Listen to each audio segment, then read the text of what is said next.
यज्ञ समर्पण भावे जीवन यज्ञ समर्पण समिधामय ही काया साधन भावे जीवन यज्ञ समर्पण।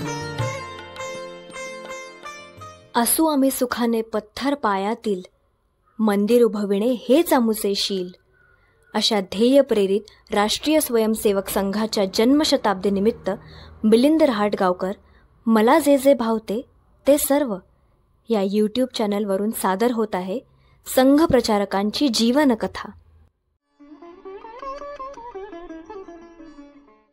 मित्र हो, नमस्कार।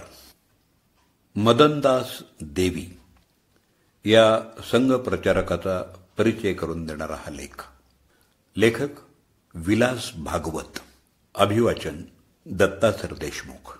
मदनदास देवी।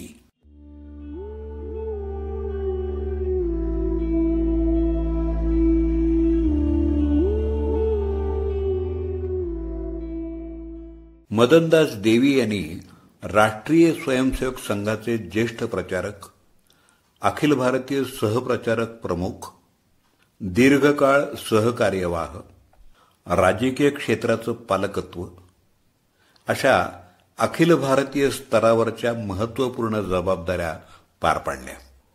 तरी देखील मदनदास सर्वांच्या लक्षात राहतील ते अखिल भारतीय विद्यार्थी परिषदेला त्यांनी दिलेल्या भरीव योगदानामुळेच। मित्रहो, मदनदासजींकडे विद्यार्थी परिषदेची अखिल भारतीय संघटन मंत्री म्हणून जबाबदारी 1970 साली आली। तेव्हा विद्यार्थी परिषदेचं काम हे प्रारंभिक पातळीवर होतं। सुरुवातीला परिषदेचं काम हे मुख्यतः शहरी भागातच चालायचं। त्यानंतर सतत प्रवास, भेटीगाठी, नवनवीन माणसं जोडणं या त्यांच्या 22 वर्षाच्या साधनेनं विद्यार्थी परिषदेला अखिल भारतीय स्वरूप आलं।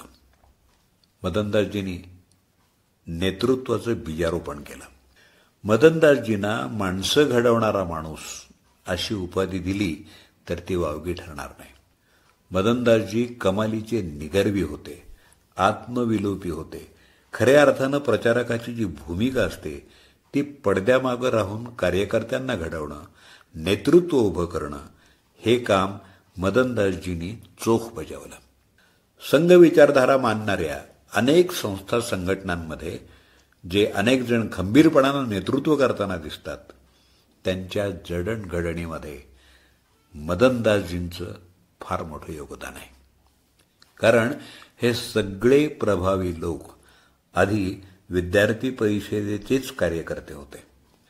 आता उदाहरणादाखल भाजपाचे विनोद तावडे, चंद्रकांतदादा पाटील, सुशील मोदी, विश्व हिंदू परिषदेचे कार्याध्यक्ष आलोक कुमार, विवेकानंद केंद्राचे अभय बापट, माध्यमातले प्रभू चावला अशा देशभरातल्या विविध क्षेत्रातल्या प्रभावी व्यक्तिमत्वांच्या जडणघडणीत मदनदासजींचं योगदान मोलाचं आहे। याचाच अर्थ असा की संबंधित संघटनांच्या मजबूतीकरणासाठी अप्रत्यक्षपणे मदनदासजींचं योगदान आहे। मित्रहो, विद्यार्थी परिषदेचा कार्यकर्ता हा सर्वसाधारण तरुण वयोगटातला असतो। त्यामुळे साहजिकच प्रलोभनांचं आकर्षण, व्यसनाधीन होण्याची शक्यता, कुमार्गाची वाट सोपी आणि सुखकर असल्यामुळं तिचा अवलंब हेच तरुणाईचं भावविश्व असतं, नाही का? तर ते ओळखून त्यांना त्यांच्या लयीनं समज देण्याची मदनदासजींची हातोटी होती। अशा या तरुणांमध्ये त्यांनी सामाजिक चेतना जागृत केली। केवळ जागृतच केली नाही तर ती प्रवाही केली। राष्ट्र प्रथम, राष्ट्रहित सर्वोपरी ही प्रखर राष्ट्रभावना जागृत करून त्या भावनांच्या प्रकटीकरणासाठी अनेक तरुणांना त्यांनी कार्यान्वित केलं। प्राध्यापक कार्यकर्ता उभं करणं, तो उभा करताना त्याला संपूर्ण जबाबदारीचं स्वातंत्र्य दिलं तरच काम यशस्वीरित्या पार पडेल, हा कार्यकर्त्यांवर असलेला मदनदासजींचा विश्वास अतिशय सार्थ होता। सर्वात महत्त्वाचं म्हणजे ते चांगले श्रोते होते आणि या वयोगटातल्या तरुणांची आपलं कुणीतरी ऐकावं हीच प्राथमिक गरज असते. कार्यकर्त्यांसाठी असलेली त्यांची श्रवण भक्ती त्यांनी कधीही थांबवली नाही. अखिल भारतीय विद्यार्थी परिषदेचे संघटन मंत्री म्हणून कार्यरत असताना परिषदेत असलेल्या प्रत्येक विद्यार्थ्याकडे त्यांचं पितृवत लक्ष असायचं. मी पूर्णवेळ कार्यकर्ता असताना त्या काळातल्या अनेक गोष्टींचे अनुभव माझ्या गाठीशी आहेत. काही गोष्टी वाचताना ऐकताना वाचकांना किंवा श्रोत्यांना अगदी त्या क्षुल्लक वाटतील सुद्धा, परंतु त्या गोष्टी कार्यकर्त्याच्या दृष्टीनं संस्काराचं बीज रुजवण्यासाठी मोलाच्या होत्या. प्रत्येक कार्यकर्त्याच्या छोट्या मोठ्या हालचालींकडे त्यांचं बारकाईनं लक्ष असायचं. उदाहरणार्थ, आंघोळ झाल्यावर आपण टॉवेल कसा वाळत घालतो, जेवण झाल्यावर ताट लख्ख आहे का, बाहेरून आल्यावर चपला काढताना त्या व्यवस्थित रांगेतच काढल्या आहेत का, शर्ट धुतलेलाच असावा, इस्त्री असेल तर अधिक उत्तम, इत्यादी इत्यादी. स्वच्छता आणि टापटीप कार्यकर्त्याच्या अंगी असणं अनिवार्यच आहे असं त्यांचं मत होतं.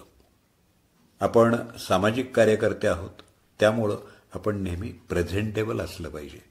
शिवाय तेच तेच खाऊन अनेकांना या वयात कंटाळा येतो. बाहेरचं फास्ट फूड त्यांना खुणावत असतं. अशावेळी आग्रहानं त्यांचं सांगणं असायचं की आहार घेताना तो चौरस आणि संपूर्ण घ्यावा. तरुणांचं आरोग्य उत्तम तर समाज उत्तम, आणि तरच राष्ट्र उत्तम राहू शकेल. हे झालं शारीरिक आरोग्याबद्दल. तसंच शरीराच्या स्वच्छतेएवढंच मनाचं आरोग्यही शुद्ध आणि स्वच्छ असलं पाहिजे, हा त्यांचा आग्रह असायचा. मनातल्या मनातही कुणाविषयी वाईट चिंतू नये, हा लाख मोलाचा संस्कार मदनदासजींनी आम्हा कार्यकर्त्यांना घालून दिला. मनाचं मोठेपण कशात असतं, त्याचा अर्थ काय, ही शिकवण मदनदासजींनी आम्हा कार्यकर्त्यांना वेळोवेळी दिली. तरुणांना वाचनाचा आग्रह ते नेहमी करायचे. विद्यार्थी विचारप्रवण राहावा यासाठी ते कायम काही मुद्दे देत त्याच्यावर विचार करायला भाग पाडत.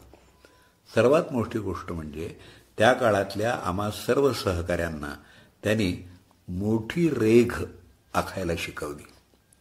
मोठा विचार करण्याची राष्ट्रीय दृष्टी त्यांनी दिली. मुंबई हो या गुवाहाटी, अपना देश अपनी मिट्टी, ही केवळ घोषणा देऊ नका, तर तिथलं वास्तव समजून घ्या, असं त्यांचं सांगणं असायचं. उद्देशिकेत अभिप्रेत असलेली बंधुता खऱ्या अर्थानं व्यवहारातून प्रगट करण्याची मोठी शिकवण त्याने आम्हाला दिली. शिवाय ते आणखी एक उदाहरण द्यायचे. 12 वर्षाची एक मुलगी 4 वर्षाच्या मुलाला घेऊन जिना चढत होती. तिला विचारलं की तुला जड होत नाही का? तेव्हा ती उत्तरली, ओझं कसं होईल, तो माझा भाऊ आहे. त्याचप्रमाणे हा देश आपला सर्वांचा आहे. देशाच्या कोणत्याही प्रांतातल्या समस्या या तुमच्या आमच्या सर्वांच्या समस्या आहेत.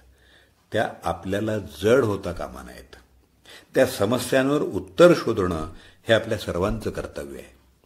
मित्रहो, आपला देश, आपली भूमी, ती कशीही असली तरीही ती आपली आहे, असा मोठा विचार त्यांनी तरुण मुलामुलींमध्ये रुजवला.